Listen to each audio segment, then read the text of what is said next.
He's definitely a person that was brought out there, in my opinion. He did work on something that was unconventional. They told him it was not made by humans.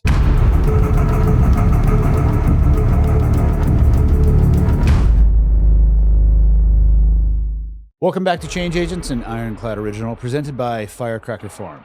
Our guest today is the director of a documentary called S4, the Bob Lazar Story. And we're going to be talking about whether or not there is or isn't a UFO reverse engineering program. For those of you who are unfamiliar, Bob Lazar is one of the most controversial figures in the UAP, or Unidentified Aerial Phenomenon, world, and is considered the original UAP whistleblower. He claims to have worked at a secretive site called S4, trying to reverse engineer a UFO. Though he has many critics, people who have spent time with him have found him to be credible, including Joe Rogan, who said, "I don't smell with Bob Lazar and his story." Let's dive in.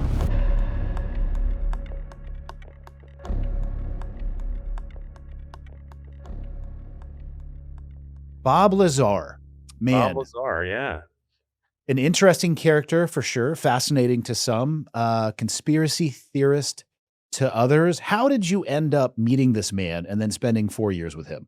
Well, what a journey. Well, that's a loaded question, dude. That's a long story, but like the real short version is that I reached out in 2021 because I wanted to work on recreating a flying saucer. I didn't want to make just a creative version of a flying saucer. I wanted to create something that was from memory of somebody who had potentially actually seen one, but I wanted it to be a model, a collector version model of a flying saucer.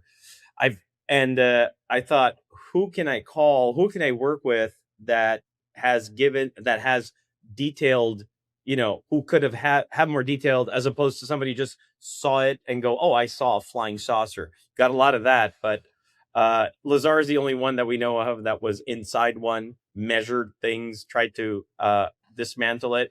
So I reached out. It was really nothing out of. I didn't expect it to go anywhere. He also wanted to know what I was going to do and how I was going to go about doing it. So I said, "Look, there's enough information online for me to do this. It's not like your story is new. There's stuff out there since the 90s, and I could possibly, build it with whatever I find online, but I find that there's so much inconsistency out there. It would be great if I could have your guidance so that we would have your stamp of approval on a collector edition flying saucer." He finished by interviewing me, figuring out if I knew what I was doing. I couldn't even believe I was on the phone with him.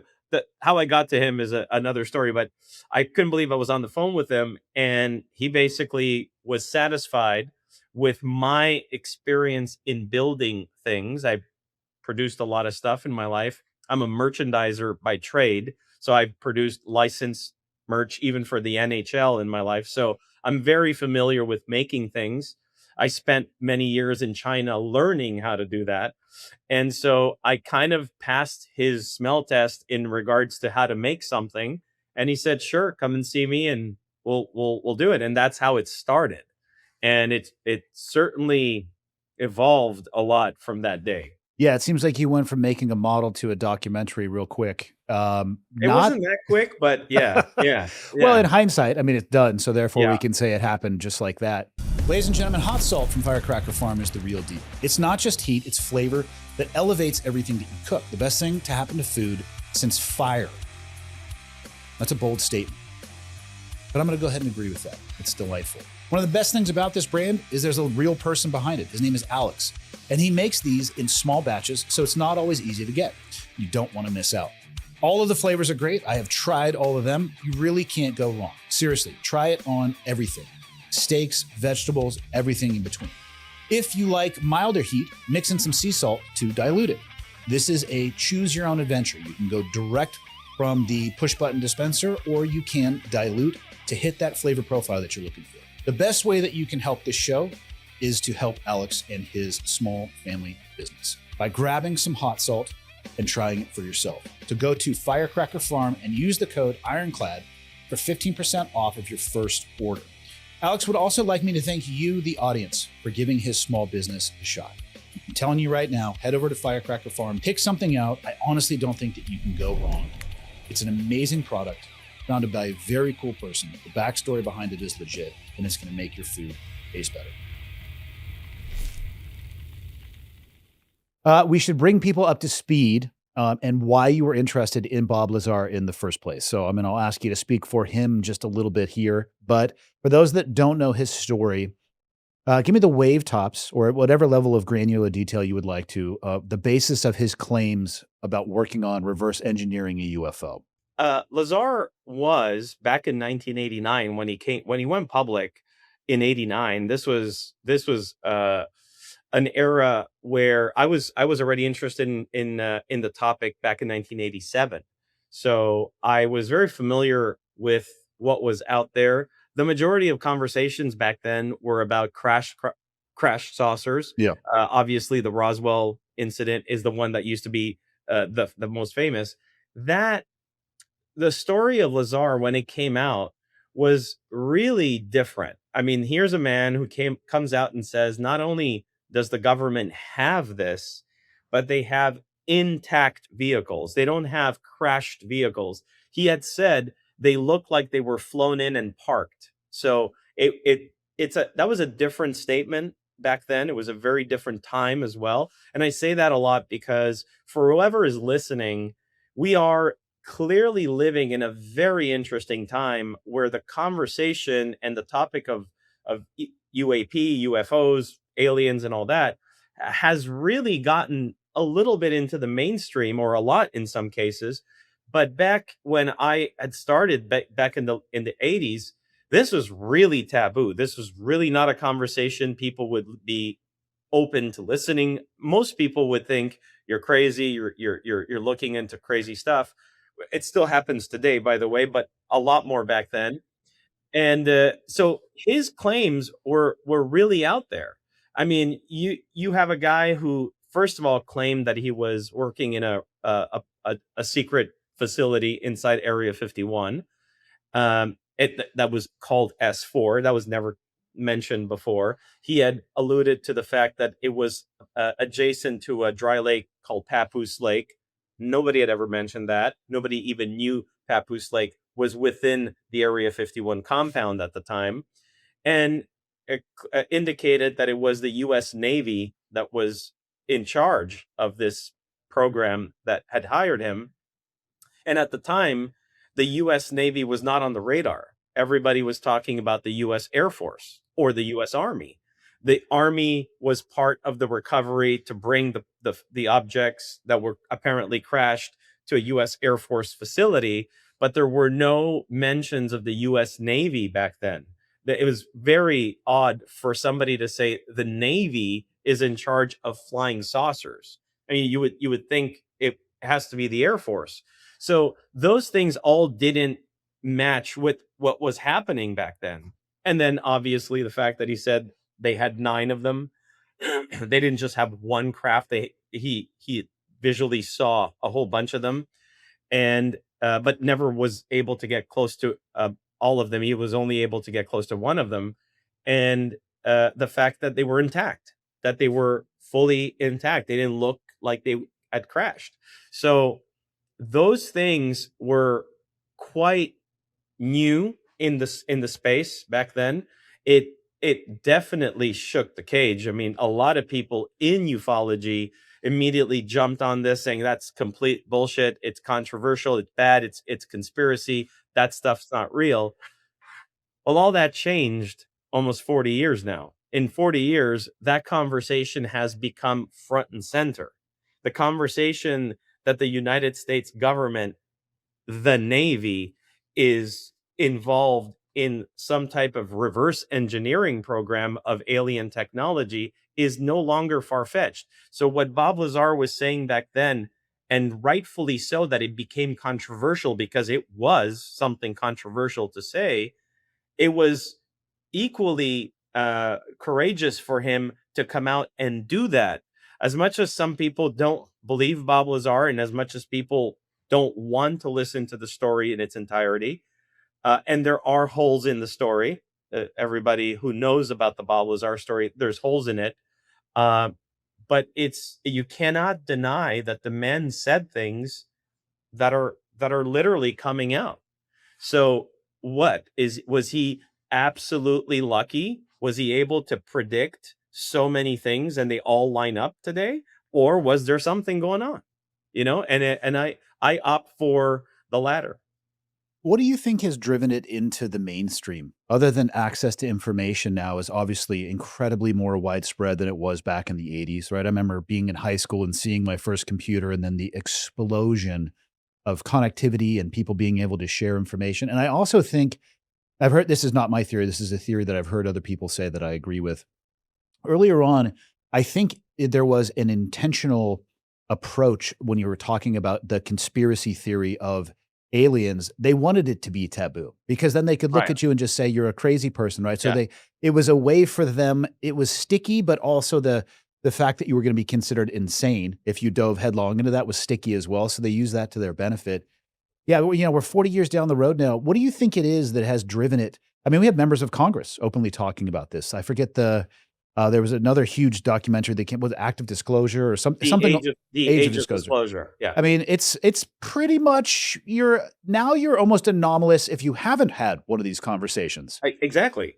That's what surprises me. And I say this to friends of mine. I'm in my early 50s, and I have a lot of friends that dove into this since 2017 when the New York Times came out with the Tic Tac story and the Navy pilots and stuff. And I say that because I experienced it from the very beginning in the 80s, and I couldn't get on a date because I would talk about flying saucers. You know what I mean? It's like, oh man, you got to pick your time and place, buddy. yeah, right. So, I mean, the conversation shifted so much. The perception of the conversation shifted so much, and what I believe has made that become so much mainstream is not the accounts, not the testimonies of credible pilots. It's not the testimonies of military personnel or government personnel, because as a veteran in this, I can say none of that is new. We've had incredible witness accounts from the 1960s of very credible people, whether it be government employees, military active members, intelligence agents. So nothing is really new to the fact that they've been talking about this. In fact, even we've even had presidents. Ronald Reagan spoke about it. Jimmy Carter spoke about it. So I think what actually helped it was the risk that mainstream media took to actually put it out there with a serious tone and not a sci-fi, or there's always the They weren't mocking it. They weren't mocking it. And I think there's a lot to that. I think it's a very subtle, powerful weapon to mock something subtly, because you immediately present it almost in a context of that's ridiculous. And so you don't really gain traction. People don't latch on. They'll go, whatever. So if you don't mock it, well, you're at least providing people an opportunity to listen to it on a serious level, or at least factual level, and they can make their own decisions whether they believe it or not. So I think that is what really penetrated through that iron wall and got to where we're seeing it today. I think that's what it is.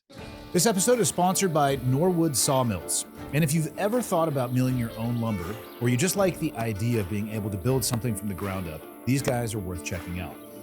Norwood makes portable sawmills that lets you turn raw logs into your own boards right on your property. And one of their most popular mills is the Lumbermate LM30. That's Lima Mike 30. It's powerful, built to last, and designed to handle everything from softer woods to tough hardwoods without a problem.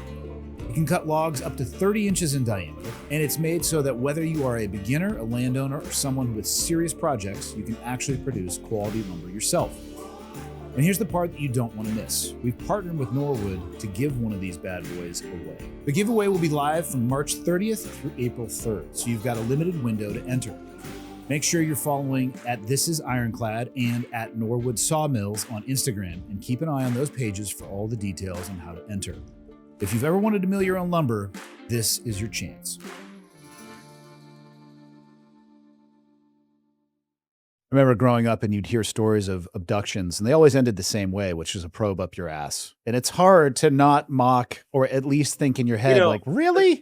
It's crazy. It's funny about that because, the alien concept, it would even get worse than that. You would have people saying, yeah, the famous anal probes on an alien ship, which clearly, holy shit.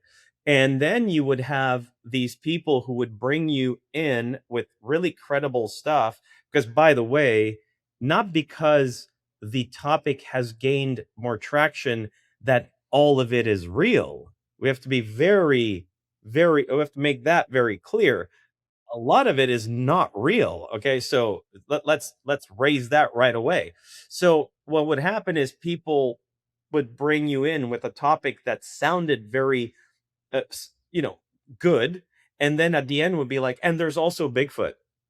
And so that's like the booger in the soup. So you bring them in, you prepare them with something really good, and then you just throw, what the was that? And it kills the whole credibility. So that has always been part of this this dance between what's going on and how people are getting educated, how the education or how we're informing people. And it's still there, but it's getting much better. There's still a lot of bullshit. I mean, I see it all the time. So the fact that we've penetrated through that iron dome, if you want to call it, uh, it also means that there's more crazies out there talking. Agreed.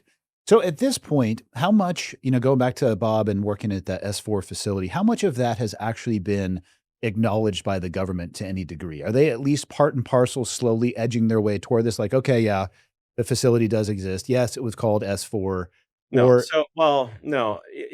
So there's a few things. Back when George Knapp was investigating the story in 1989 and 1990, he had contacted the Nevada test site. He had contacted the range, spoke to a public information officer for the U.S. Air Force at Nellis. Actually, spoke to a public information officer at Nellis and said, "Is there an S4 at the Nevada test site?" And they said, "Yes, there's actually two." So that was confirmed in 1989. And that confirmation was it's documented, and there were two S4 facilities. Now, he asked, "Can you tell me where they are? And can you tell me what they do there?" And they said no. So they did at least confirm the existence of two S4s. So now I believe one of them, which is in the northwest territory area of the Nevada test site, had nothing to do with the S4 where Bob claimed to have been at. I believe it's the other S4, and that one is about 12 to 15 miles south of the Groom Lake facility, the Area 51 facility at Groom Lake. And apart from that, for many, many years, and I'm talking decades, not just years, the United States government, the DoD, the military, Nellis Air Force, and anybody out there, including EG&G Special Projects that was EG&G that was managing the base, the entire test site, they never talked about any activities at Papoose Lake, which is where S4 was located. It's right adjacent. There's a little hill there. But after many years, we now know that there is activity at Papoose Lake. In our film, we will prove that without a shadow of a doubt. It will be in the film, and for the first time, people will actually see hard evidence of a base at Papoose Lake. This is the very first time that's going to come out ever. In addition to that, there's activity there, and there are new contractors that are in charge of the base. At the time, EG&G Special Projects was they were overseeing the general management of Area 51. That eventually changed. There were they handed over, changed name, got purchased, went on to all sorts of different brands. And today, from what we understand, the active people on duty that are in the vicinity of Papoose Lake is a contractor called JT4. And JT4 also operates at Papoose Lake. There's evidence, and this is clearly indicated. So stuff like that is now coming out. It doesn't provide any evidence to a flying saucer in a hidden base, but it at least we are at least able to acknowledge that information like this would not have been accessible back in 1989, no matter who you were, unless you had the clearance to go out there. Even if you were working at Groom Lake, it doesn't mean that you could just hop on a Jeep and drive to Papoose Lake. That's not how it works on the test site. Yep. Anybody working in military, especially out there, knows that you have a designated area to work in, and that's all you do. So it's not people working out there don't have the freedom to just roam around and go see what's going on. It doesn't work like that. So no one had information that would be enough to validate something like that. So if Bob Lazar was in fact the first person to have ever mentioned that ever in history, to this day, no one has ever been able to. People have come forward saying, "Oh, I've been to S4," but they've all said this in the 90s, so after Lazar. It's a very difficult thing to believe. I'm open to certain claims, but I'm also very skeptical, because why would there not have been somebody mentioning it earlier? Suddenly they've been to S4. So those are things that I consider to be very strong points that are in favor of Bob Lazar. Again, and I'm going to really highlight, those arguments don't favor the fact that there are flying saucers there. Very important. But they do favor the fact that there is activity there and there is a base there. That's important. Yeah, I think that distinction is very important. Yeah, you're talking about infrastructure being there versus potentially what the infrastructure is working on. And Exactly. those can Yeah. occur in the same conversation, but are definitely two very, very different things. Absolutely. I mean, I could say in our studio, we also like to make photo shoots of milk cartons. Doesn't mean it's real. It's a photo studio, but it doesn't mean that that's what we're doing. So, yeah. So what is the most, I mean, you've spent a good amount of time with this man, and I'm sure people in his peripheral orbit as well.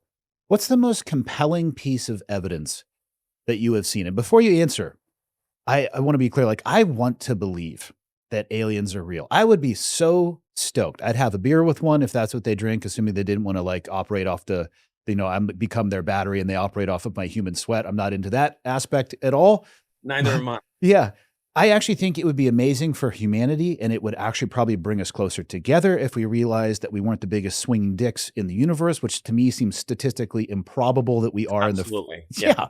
So I want to believe, and I hear all these people's stories, but the one thing that I just want any of these people to do is just hold up a goddamn piece of this spaceship. You know what I mean? Or something. I agree. What's the most compelling thing that you have seen? Or is it just Bob and the way that he talks about his story and the consistency over the decades? I will say there's because it's different. It's different question. The framing of question could be very different. If you ask me about Bob Lazar, is different than that I seen compelling evidence that would point to that being real. It's kind of two different things the way I see it. So if I have to speak on behalf of if I have to say on behalf of myself, my team, everybody that has been part of this for the past 4.5 years, we've been very close to Bob. I personally spent 4.5 years with Bob Lazar. I mean, I walked into this with a goal of reproducing to the exactitude of what he saw. my goal was I'm gonna build it for real. So I had a very I'm very disciplined in what I had to do. So I had to make sure that all that was done accurately and not embellishing anything and not creating anything out of creative liberty. Now, uh, in speaking to him, obviously we went through the story 100, like more than 100, like 800 times. And there's no question that there's always a little something that goes, is this really happening? I mean, are we really talking about alien craft in a facility? You know, it's a tall order to accept. Now, I cannot lie. I can't lie and say I still doubt it. As a human being, it's always different when you meet people in person. You could see them on television all day long, but you meet a person and now there's a different connection. You're seeing their quirks, you're seeing the imperfections, you're seeing when they're tired, when they're doing something, you could see how they respond to it, to their environment. I cannot I do not believe he's lying. I do not believe that. That's my personal opinion. My entire team that when they walked into this project in 2020, sorry, in 2021, they did not even know who Bob Lazar was, let alone believe the story. None of them even believed there was flying saucers in a military base. And 4.5 years later, every single member of my team all say it really feels like this is real. Like there's not nobody went like, oh, did you see how he answered that? Or it was none of that ever happened. And that's 4.5 years. So you have to wonder if the person is lying, if he's make because if he's lying, I actually would have to implicate more liars because in his story, we have other people that were there that witness things with him, and they're 100% credible. And for me, I'm like, are they all lying? Is everybody in on this? Is this some elaborate hoax to really dupe everybody? And it just doesn't feel that way. So on a personal level, I really think something happened, and I really think this man was brought into a place where there was a craft that looked like a flying saucer. I believe that. Now, is all of this stuff he's saying 100% real? I believe that it is, but I also believe he omits some information purposely, and he's openly said that because he wants to have a certain degree of protection in case somebody does come out with some information that he could validate of I Interesting. yeah, I was there, but there are other things that I'm not gonna talk about because I also don't wanna get into those. So, I understand that. I've done that. I mean, I've done that in my life with other situations where you'll say a certain amount of stuff, but then other stuff's nobody's business, right? So, I could understand that mental game there, and I don't think there's an issue with it. It's not like he's trying to hide stuff. He's telling us what he saw, but omitting some things that could be potentially dangerous, not to the story, but to national security, by the way. And in addition to that, then there's the evidence. What did I see that made me go, this is really impossible for him to have known that? So the things you'll see in the film, the evidence that we did discover and is in the film, will certainly make a lot of people who don't like Bob Lazar go, "Huh." Yeah, it's one of those, how do you explain that? You know, I Yep. mean, it's you again, it doesn't prove flying saucers, but how do you explain that? How would he have known that? That's an even more important question, is how would he have known that if he was just this random dude who decided to invent the story in 1989? I think both of us were alive in 89. We didn't have Google. We both remember that. So, you know, I'd have been in so much trouble. I'd have been looking at boobies and it just would have been a rough world. Right. I would have been 12. I would Yeah, have been using the internet, what young men use it for at that time, and my parents would have been absolutely. I'm pissed. on the same page. So yeah, exactly. Right. And but there were things that we did. So what we did with which was had never been done before, and in fact has never been done before pretty much ever, is we didn't just build a set. When you build a set, it's a facade. Yep. You're looking at a film set. It's not a real building. It's not a real, it's a set. It's made out of styrofoam and they paint it. We actually built this thing for real in 3D. Now, although that's computer generated, it's a virtual world. Now, at immediate impression, you would think, yeah, but that's just computer graphics. No, that's a very expensive and very time consuming process. So when you create that, you now have real physics in this world.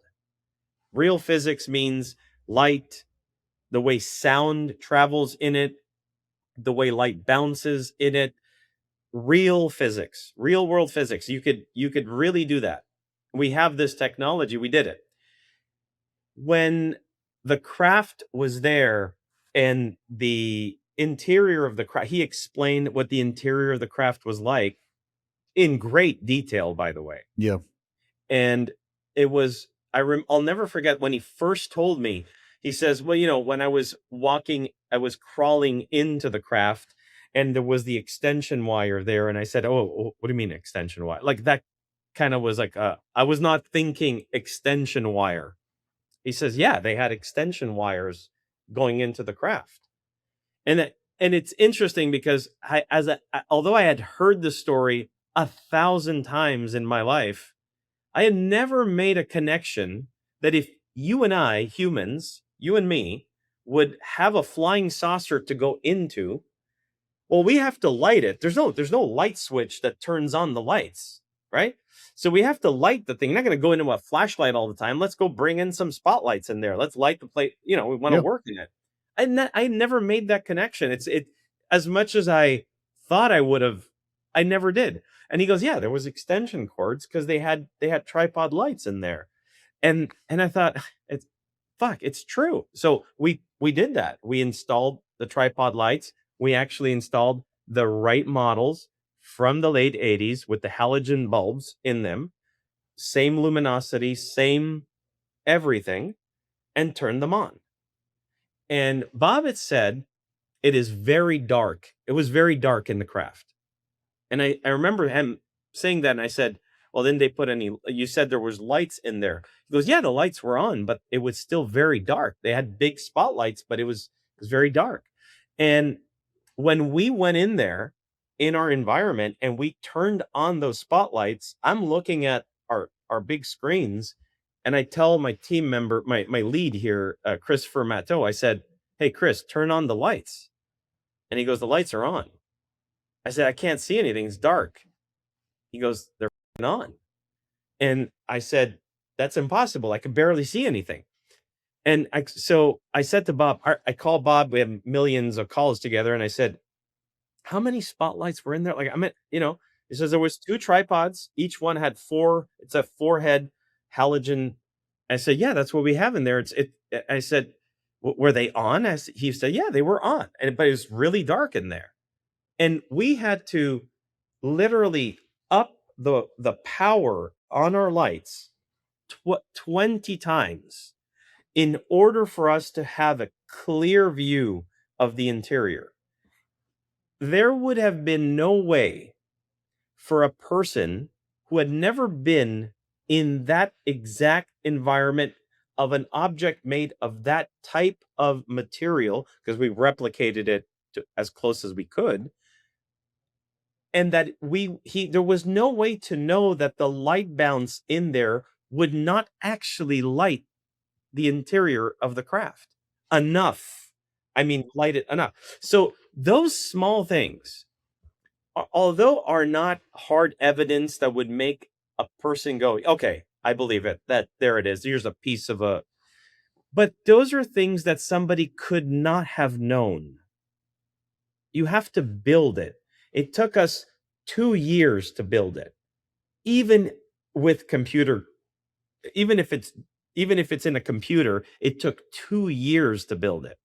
So I can't imagine Bob Lazar hiding in a big in a big warehouse building a fake flying saucer to go in and put tripod lights just so he could say it was dark in there. That's insane.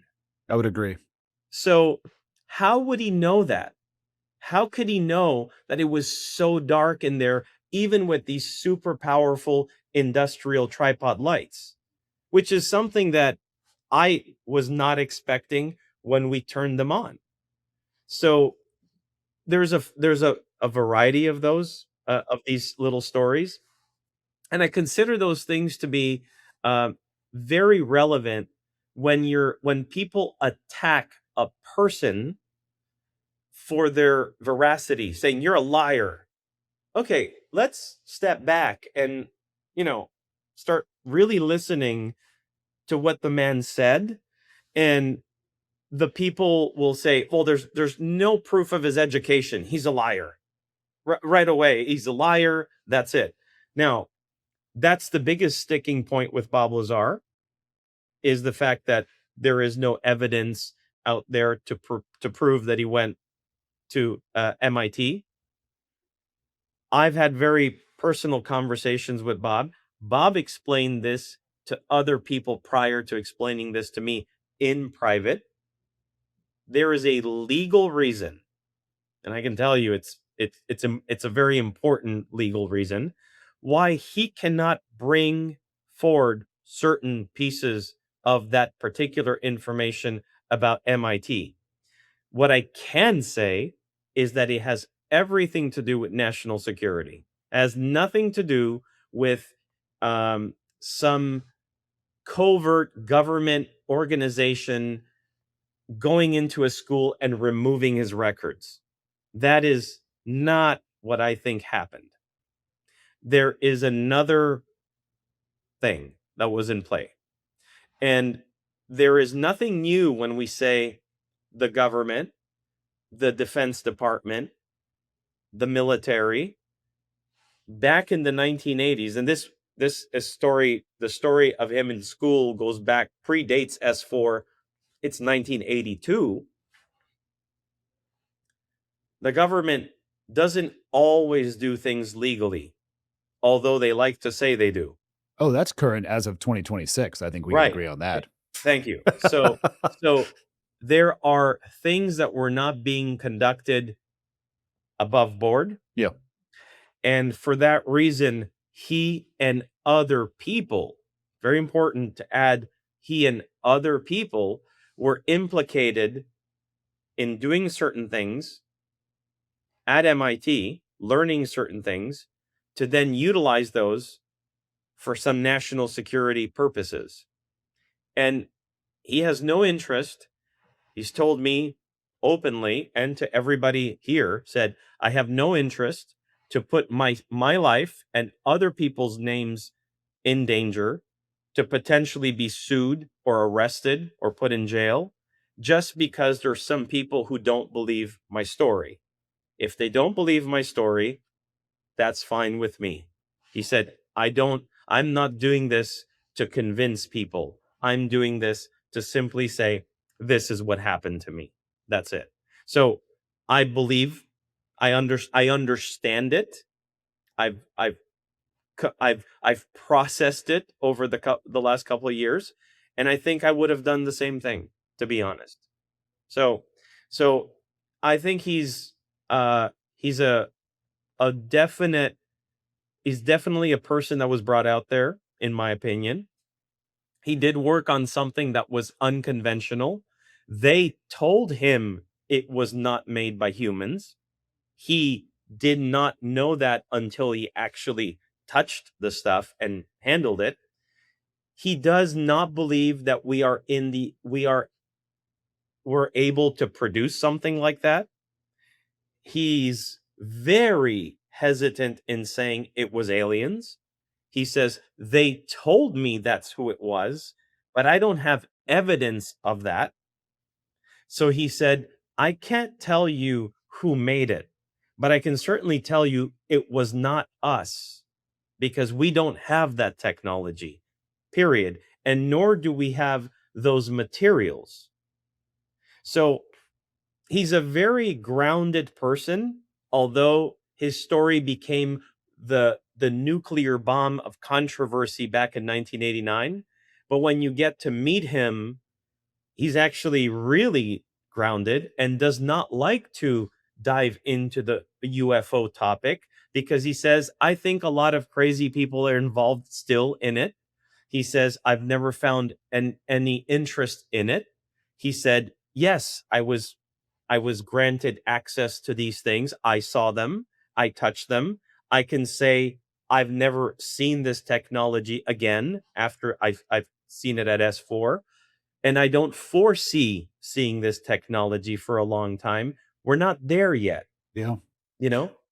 Yeah, I can appreciate that headspace of not just cannonballing into the pool of, hey, this is exactly what it is. I'm 100% certain. I can always appreciate the person that pushes it to the limit and then changes and says, this is now beyond what I can claim to be demonstrable. This is what I was Absolutely. told, but I can't prove it.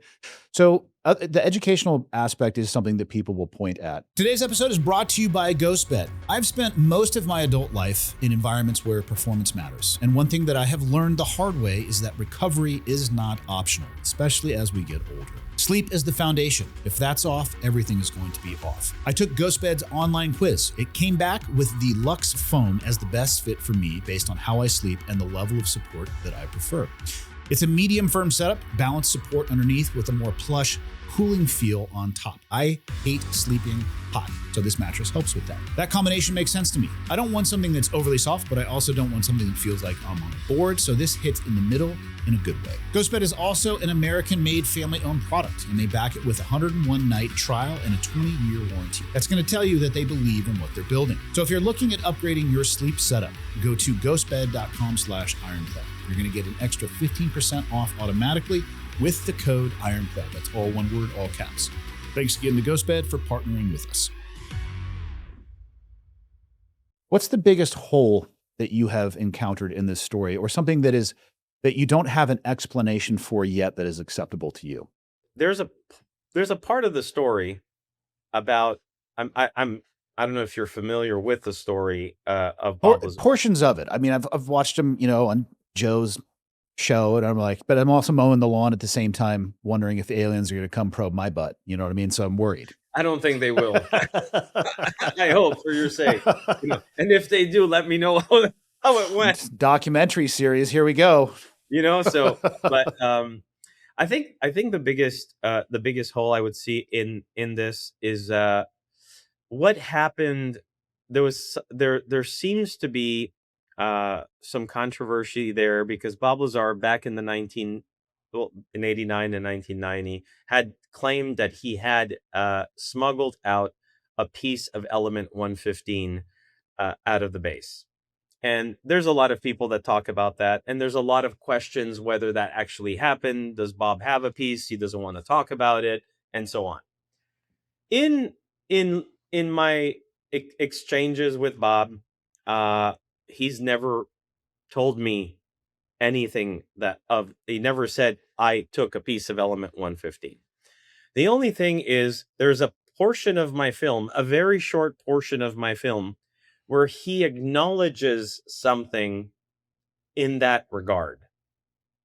Now, it's not clear, and I don't want to push him. The reason being is I also respect him a lot, and I respect the friendship that I actually built with him. And I think that it would be useless to push him on divulging things that he's not comfortable in doing, possibly to not get himself in trouble for whatever reason. So sometimes you just got to go, you know what? If ever he wants to talk in the future, well, he will. If he doesn't, fine. It's not something that what's it really going to change? Is it really going to, there's a lot of people like, why don't you press him on that? So for what? Like, what am I pressing him for? So that he could say, yeah, maybe I did. What does that do? Yeah. What does that really do? Do we have the piece? No. Is he gonna, if he ever does say something like that, he's not gonna go and get it and bring it to you. Like, I'm only speculating, I'm just speaking, but I don't see the value in something like that. I think that we have to look at this a different after all these years, we have to look at this differently. We have to say, back in 1989 and a long period of the 1990s, Bob Lazar Story was extremely controversial. He was the first guy who said we had a reverse engineering program with intact craft, and the US Navy was in charge of it, and that they had a base at S4 at this exact location, and so on. You now fast forward to 2026, and we're 3 congressional hearings on UFOs and UAPs. We have Congress people like Paulina Luna, Tim Burchett, I can't remember the other guy's name now, but Burleson, that are all moving this forward. The president of the United States recently put out a message saying that he wants to release the information on UFOs. Is that true? We don't know. Tulsi Gabbard is saying that she's working really hard on putting this information out. Is that true? I don't know. But this information is not just, oh, we know there's flying saucers. It's no, we know that there are government contractors who are in possession of objects that are capable of flying, that are not made by humans. That's what we're talking about. We're not talking about ETs somewhere else on another planet, and we're not talking about some orb looking light at night that was going around in the sky, and that's it. We are literally talking about what Bob Lazar said. And he was the very first one to say it. So it's impossible that this guy just nailed it like home runs one after the other, and he was just trying to dupe everybody. I mean, wow, if that's the case, I got to make another movie about it, because it's like, wow, that's mind-blowing. What do you think the odds are? I mean, let's go with the hypothesis that UAPs are real and that they can travel through space and time, but yet when they get to planet Earth, they seem to crash quite a bit. But I guess that they don't crash only in the US. And my question is, do you think some of the hesitance to be transparent about this by the government is that there are likely other rival nations that have exactly the same programs and they don't want to tip their hand as to what we have and what they may be up to? 100%. 100. I mean, we don't talk about that enough in this space. Yeah. I spent almost 15 years in China. Okay. At the time, and if some of my Chinese friends right now are watching this podcast, me talking about China, I never considered them allies, even though I love them. Okay. I mean, I made a lot of friends out there. I still have a lot of amazing people. They're not our allies. Okay. Yeah. Period. I don't care if somebody gets mad at me for saying that. They are not our friends. Okay.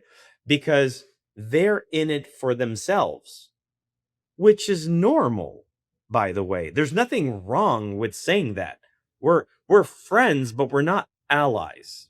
Okay? It's very different conversation, especially if you're talking military. Okay? So it's clear. Now, there is no doubt that we need to have conversations that expand a lot more on the American or North American or Western mindset, whether it's Europe or America, Canada, where I'm at, that we deserve to know the truth from our government. We should know this. What the do we really know? What do we know this is? Maybe this is can checkmate. If we do that, we'll give our adversaries a reason to come and with us even more. And sorry for saying it in such a vulgar way. That's But the reality, man. that's the reality. I don't want them to have it. If America has it, good. You know what I mean? Like I rather America has it. That's my way of looking at it. But I'll come across as, oh God, he's one of those. He wants America to. No, I'm not saying that. I'm just saying there could be a very serious national security or danger that we're not familiar with. It's like if you have kids or, I do. so you don't want to give your kid, like if there's a M16, you don't hand it over to your kid, even though it's cool. You don't just go check this out, go play in the yard. Like that's not what you do. I mean, it's clear, right? So what tells us that maybe we're the assholes wanting to know this when in reality we should be like, you know what? It's better we just keep this under wraps because we don't even know how to use it properly.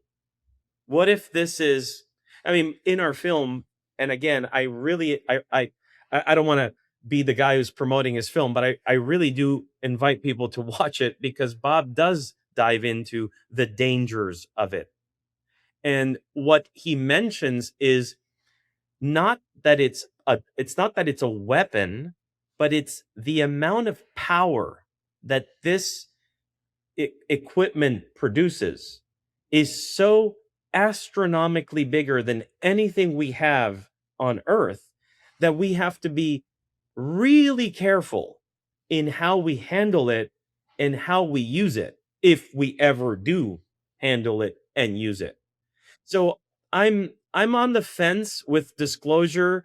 I do believe that we should know that we're not alone in the universe. I think the government does owe us that much. I'm not that um greedy, or I'm not that selfish that I want that to know exactly what that is in that technology and show me how. I don't know if I'm at that point because I'm like, yeah, I'm of course I'm mesmerized. Of course I'd love to have it. Any one of us would, but maybe it's not a good idea. I don't know. There's a middle ground, though. They could just stop about and say, listen, this is to the point what we're going to be able to disclose. Yes, we're not alone. And here is everything that we know up to a point where this brushes up against national security. And we're just going to let you know that beyond this point, we're not going to share that with you. And That's people right. would say, okay. I agree.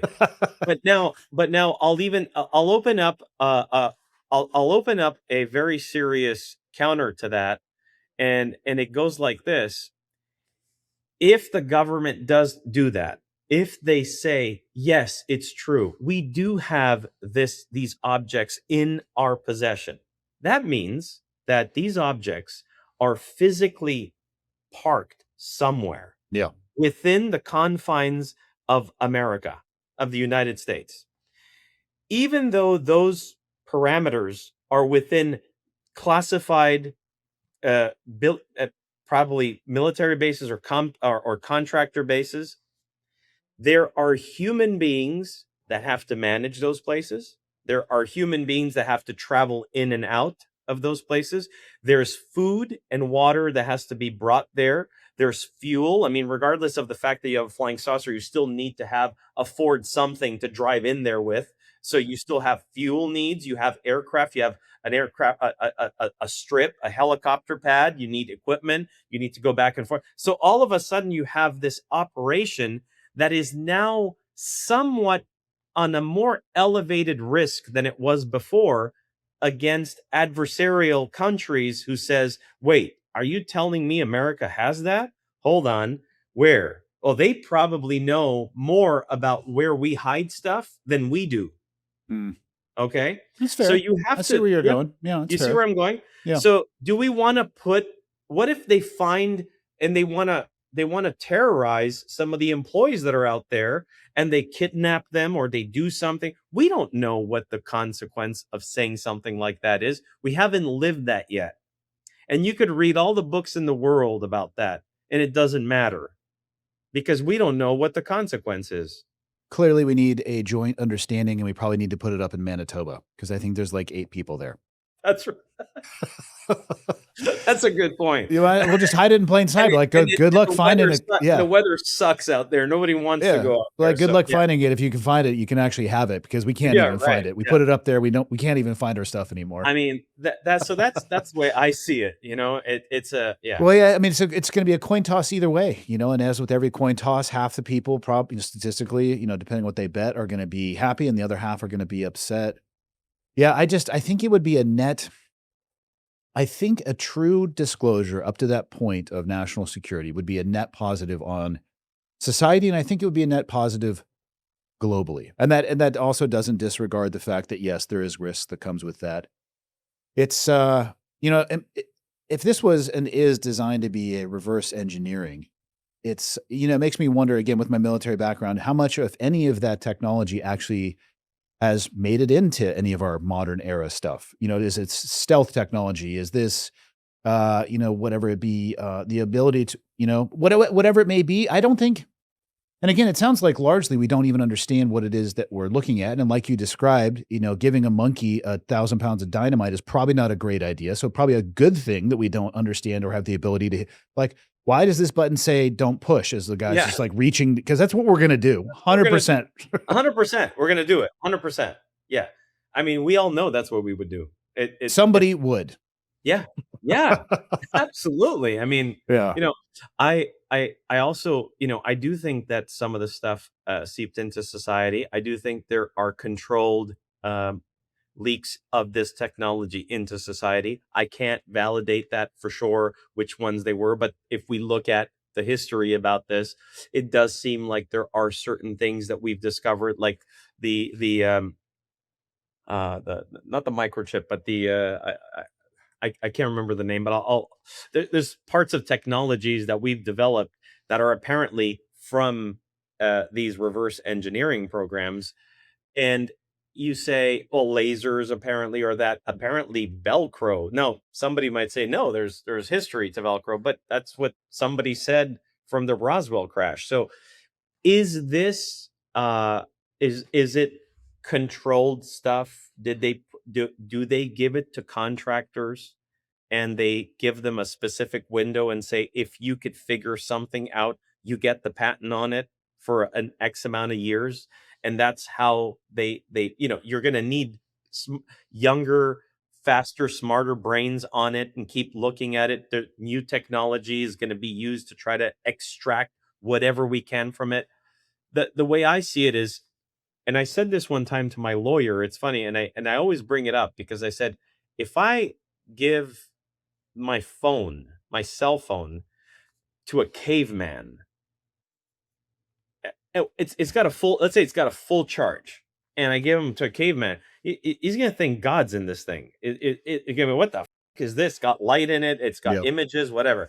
He's never gonna really know what it can do, because he doesn't even know what he's looking at. It looks like glass, but he doesn't even know what glass is. It's got these weird circles. What's this circle? Whatever. But once the battery dies, it's game over. It's a paperweight that looks really cool.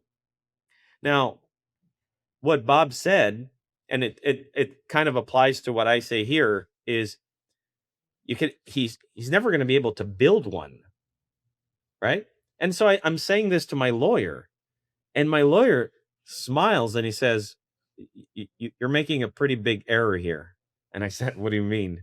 He said, Luigi, if you gave me your cell phone and asked me to make you one, I would have no fucking idea how to make it. And I use one every day. So the gap of technology knowledge between our own species within our own self-preserved markets. This is an Apple product. I don't know how to make it. I don't know how to make it. Same as the car we drive around every day as well, too. Exactly. We completely rely on it. And if I had to make one, I could maybe carve a wheel out of a piece of wood. Yeah. Right. So I agree. So it's like, we're talking about a potential technology made by a species, obviously by someone. I'm not going to say a species, by someone. who was clearly knowledgeable of something that we were not knowledgeable about. That's what it comes down to. And if that technology is extremely powerful, well, then we have to really, really be cautious of that technology and the attempts to reverse engineer it. It's like Bob says, they're not going to figure it out. He says, I'm sorry. He goes, I'm not part of that group of people who believes that we've figured it out. He says, maybe we figured out how to use it, but we haven't figured out how to make it. Yeah. So you and I, if we had infinite charging of this phone and we've never seen a phone like version of you and me back in 1981. Okay. So you give me this, we'll f around with it. We'll eventually figure out a few things together, but we won't know how to make it. Ever. Yeah. We wouldn't even understand the technology that was used to make the thing in the first place. Exactly. So we have to process that and humble ourselves as well and go, maybe this is not what we think. What bums me out is one of my favorite movies when I was a kid was Back to the Future. And in the second too. one, he went into the future and he was on a hoverboard. And if we are going to have any utilization for alien technology, is it too much to ask that we made a hoverboard? And now we are actually living in a time that is past when Back to the Future 2, the guy went forward into the future. We're past that time. Yeah. So clearly we haven't figured it out yet. And it's kind of No. disappointing. Yeah. I actually think about that all the time because when I started working with Bob Lazar, one of the things we did, which we actually never used in our film, but we will use it. Our film launches April 3rd, but later on this year, we're going to be launching a VR experience of S4. Nice. Okay. So you can actually go visit it and walk through and do whatever you want in there. So we're going to use this. So we rented the DeLorean from Back to the Future, and we brought the car out in the Nevada desert with Bob and filmed with the car out there because the idea was, let's go back to 1988 when all this started. And what do we use to do that? And I said, why not use the DeLorean? Because that was the car back in the 80s that made you travel back in time. It's the only reasonable option. And when the guy who owns the car came and had to organize all that, he had the hoverboard, like a prop hoverboard. And I remember going, I wish this thing worked, because how cool was that, right? It was amazing. Yeah. It was amazing. Yeah. Well, Luigi, I don't want to take up too much more of your time. I know we're coming to the end of our time together. You said it's coming out April 3rd. The film is coming out? So the film S4, The Bob Lazar Story, it is launching this April 3rd, 2026 on Amazon Video worldwide. It'll be available for rent or purchase. And I highly recommend everybody go check it out. Right on, man. What else do you want to leave everybody with? Final thoughts. Final thoughts. There's a lot more to come. We are going to be making additional episodes with the 80 hours of video that we have of interviews and stuff. We're going to be deep diving in different parts of the Bob Lazar story. So that will follow with the film. Awesome. Well, I look forward to seeing it, man. And I appreciate your time today. Thank you for great. Yeah. Appreciate you. Yeah, man. Have a good one.